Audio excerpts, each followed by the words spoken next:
এটা ফিরিকা মাছ এটা অনাহলা আজি আজি ফিরিকা মাছ সୋରିଷ ମାଛ ସୋରିଷ ଆଜି ଆଇଟମ୍ ବନିବ ଦେଖିପାରୁଥିବେ। এটা ପ୍ରଥମେ ତେଲ ପକାଇକି ହଳଦୀ ଲୁଣ ଗୋଳେଇକି ପ୍ରଥମେ ମାଛଟାକୁ ଟିକେ ଫ୍ରାଏ କରାହେଲା ଅଳ୍ପ ତେଲରେ ଯେମିତି ହେଇପାରିବ ସେଥିପାଇଁ। ନହେଲେ ନାଇଁ କଢ଼େ ତେଲରେ ଆମର ମ୍ୟାଡ଼ାମ୍ କହିବେ ଅଳ୍ପ ତେଲରେ ଆଜି କରୁଛନ୍ତି। ଶିଖିବା ଅଳ୍ପ ତେଲରେ କିନ୍ତୁ ମାଛଟା ଆମେ ଫ୍ରାଏ କରିବା। ସୋରିଷ ତେଲ ପକା ହେଇକି ତାପରେ ଟିକେ ଚିନି ପଡ଼ିଲା। ବର୍ତ୍ତମାନ ଚିନିଟା ଟିକେ କଲର୍ କରିବ ଆଉ କଢ଼ାର ତଳି ଲାଗିବାକୁ ଦେବନି, ତେଣୁକରି ଚିନିଟା ପକା ହେଲା। ତାପରେ ଅଳ୍ପ କିଛି ଗୋଲମରିଚ ପକାଯିବ। ସେ ଗୋଲମରିଚ ଏଡ଼୍ କଲୁ। ଗୋଲମରିଚ ପରେ 2-3ଟା ତେଜପତ୍ର ପଡ଼ିଲା। ତେଜପତ୍ର ପଡ଼ିଲା ପରେ ଅଳ୍ପ କିଛି ଜିରା ପଡ଼ିଲା। ତାପରେ ଆମେ ଗୋଟେ ପିଆଜ କାଟିକି ଆ ଦେହରେ ପକାଇଦେଲୁ। ତାପରେ ଭଲ ଭାବରେ ଟିକେ ମିକ୍ସ କରିଦେଲୁ। ତାପରେ ଆମେ କିଛି ସମୟ ପିଆଜ ଟିକେ ଭାଜିବା ପାଇଁ ଛାଡ଼ିଦେଲୁ।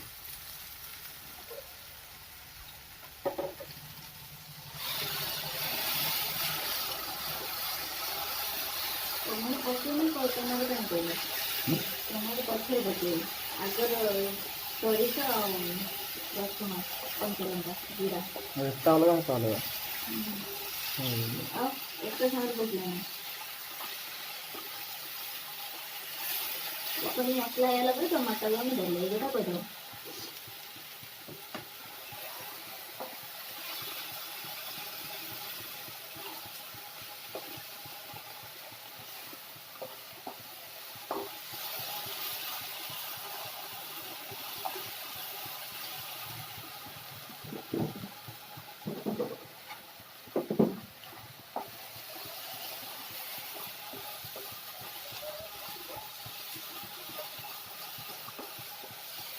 ଦେଖ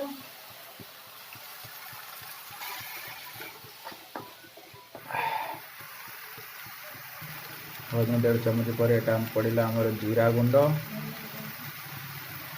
धनिया गुंड 1 चामच,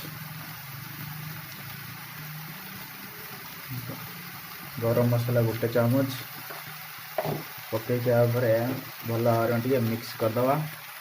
हाँ गोटे तीखा लाल जदि थी घरे कलर आने तीखा लाल टे ऐड करदे। भल भाव मसला टाक मिक्स करदे।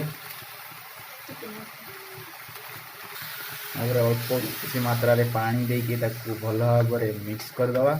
मिक्स कर सारा पर किसी समय टे मसला टाक छाड़ीदे। आम स्वाद अनुसार लुण पकई नवा। जिते अमाउंट अनुसार आपन को सब्जी बनाऊे तो से अनुसार आप लुण पकईदे। स्वाद अनुसार लुण पड़ी मिक्स करदे। मिक्स कर सारा पर किसी समय भल भाव छाड़ीदे। मसलाटा हो आसला, तेणुक आम आवश्यकता अनुसार पानी देदेले। पानी देकी भल भाव गोलैदेले। जल्दी पकाउन। तापर आवश्यकता अनुसार माछ तापर छाड़ीदवा। आपणकर जी आवश्यकता अच्छी से अनुसार से पीस जी खाई पारे आप पीस माछ पकई दिंतु। तापर यह को अल्प समय फुटा को छाड़ दिंतु। किसी समय फुटी आसला पर आम आपन को कहबू कौन करवा। एबे देखंतु आमर माछ सोरिष फिरिका माछ सोरिष तरकारी है आसला। आप गरम मसला गुंड पकईदेलु। गैस बंद करिकी आम धनिया पत्र काटिकी रखी पकईदेलु। धनिया पत्र ऐड कलु। तापर प्रस्तुत हो गला माछ बेसर, माछ सोरिष बा माछ बेसर।